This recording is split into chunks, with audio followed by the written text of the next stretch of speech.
அனைவருக்கும் வணக்கம். சற்று முன் வெளியான முக்கிய அறிவிப்பின்படி வருகிற ஆகஸ்ட் 12ஆம் தேதி சூரிய கிரகணம் நிகழ உள்ளது. இந்த சூரிய கிரகணம் நிகழும் நேரம் என்ன? இந்த சூரிய கிரகணம் எங்கெல்லாம் தெரியும்? இந்த சூரிய கிரகணத்தின் போது பாதிக்கப்படக்கூடிய ராசிகள் என்ன, பரிகாரங்கள் என்ன? இந்த சூரிய கிரகணத்தின் போது நாம் செய்யக்கூடியவை என்ன, செய்யக்கூடாதவை என்ன என்பதை பற்றி விரிவாக நம்ம வீடியோ பார்க்கிறோம். வீடியோவை கடைசி வரைக்கும் ஸ்கிப் பண்ணாம பாருங்க. வீடியோக்குள்ள போறதுக்கு முன்னாடி இந்த வீடியோ லைக் பண்ண பிரசுங்க. இப்ப அந்த சேனலுக்கு முதன்முறையா வரீங்கன்னா சப்ஸ்கிரைப் பட்டனை பிரஸ் பண்ணிக்கோங்க. அப்படியே பக்கத்துல இருக்கக்கூடிய பெல் ஐகான் பட்டனை பிரஸ் பண்ணிக்கோங்க. வாங்க வீடியோக்குள்ள போகலாம். சந்திரன் பூமியையும் பூமி சூரியனை சுற்றி வரும் நிலையில் சூரியன் பூமி இடையே ஒரே நேர்கோட்டில் சந்திரன் வரும்போது சூரியன் முழுவதுமாகவோ அல்லது பகுதியாகவோ மறைக்கப்படும் நிகழ்விற்கு சூரிய கிரகணம் என்று பெயர். இந்த நிகழ்வு அமாவாசை நாளன்று நிகழக்கூடும்.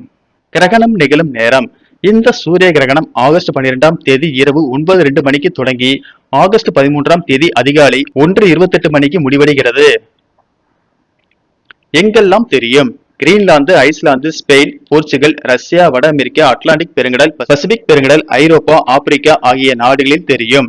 பரிகாரம் செய்ய வேண்டிய ராசிகள்: கடகம், சிம்மம், துலாம், மகரம், விருச்சிகம், கும்பம். எளிய பரிகாரம்: கிரகண நேரத்தில் சூரியனுடைய மந்திரமான ஆதித்ய குருதயம் மற்றும் சிவனுடைய தோத்திரங்கள், சிவபுராணம், ருத்ரம் ஆகியவை சொல்லலாம். முடியாதவர்கள் ஓம் நமச்சிவாய என்ற 5 எழுத்து மந்திரத்தை சொல்லலாம். கிரகணம் முடிந்ததும் தண்ணீரில் கல்லுப்பு, மஞ்சள், 3 வேப்பிலை கலந்து குளிக்கவும்.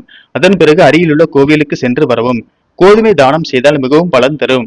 கிரகணத்தின் போது செய்யக்கூடாது: கிரகணத்தின் போது நாம் வெளியே செல்வதை தவிர்க்க வேண்டும். குறிப்பாக குழந்தைகள், கர்ப்பிணி பெண்கள் வெளியே செல்வதை தவிர்க்கவும். கிரகண சமயத்தில் கர்ப்பிணி பெண்கள் கத்தி, கத்திரிக்கோள் உள்ளிட்ட கூர்மையான பொருட்களை தொடவோ கையில் வைத்திருக்கவோ கூடாது. கிரகண சமயத்தில் சண்டை, வாக்குவாதம், அவதூறு சொற்களை தவிர்க்க வேண்டும். கிரகணத்தின் போது எதிர்மறை ஆற்றல் அதிகரிக்கும். எனவே அந்த நேரத்தில் எந்த சுபகாரியமும் செய்யக்கூடாது. கிரகணத்தின் போது பயணம் செய்வதை தவிர்க்க வேண்டும். கிரகணத்தை வெறும் கண்ணில் பார்ப்பதை தவிர்க்க வேண்டும். கிரகணம் நடக்கும் நேரத்தில் வீட்டின் பூஜை அறை கதவை மூடி வைக்க வேண்டும். கிரகணத்தின் போது செய்ய வேண்டியவை: சூரிய கிரகணத்தின் போது இறை வழிபாடு செய்ய மிக ஏற்ற நேரம் ஆகும். சூரியன், பூமி, நிலவு ஆகிய 3 ஒரே நேர்கோட்டில் இருப்பதால் நமக்கு அமையக்கூடிய எண்ணங்கள், கருத்துகள், சிந்தனைகள் ஒன்று கூடுவதற்கான நேரம் ஆகும். அந்த நேரத்தில் இறைவனை வழிபடுவதும் மந்திரங்களை உச்சரிப்பதும் சாதாரண நேரத்தில் கிடைக்கும் பலனை விட பல மடங்கு அதிகரிக்கும் என முன்னோர்கள் கூறியுள்ளனர். கிரகண நேரத்தில் உணவு வைத்திருக்கும் பாத்திரத்தில் தர்ப்பை புல் போட்டு வைக்க வேண்டும். கிரகணம் முடிந்த பின்னர் வீட்டை நன்கு கழுவி சுத்தம் செய்யவும்.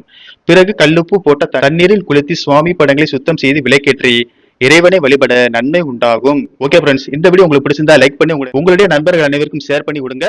நன்றி, வணக்கம்.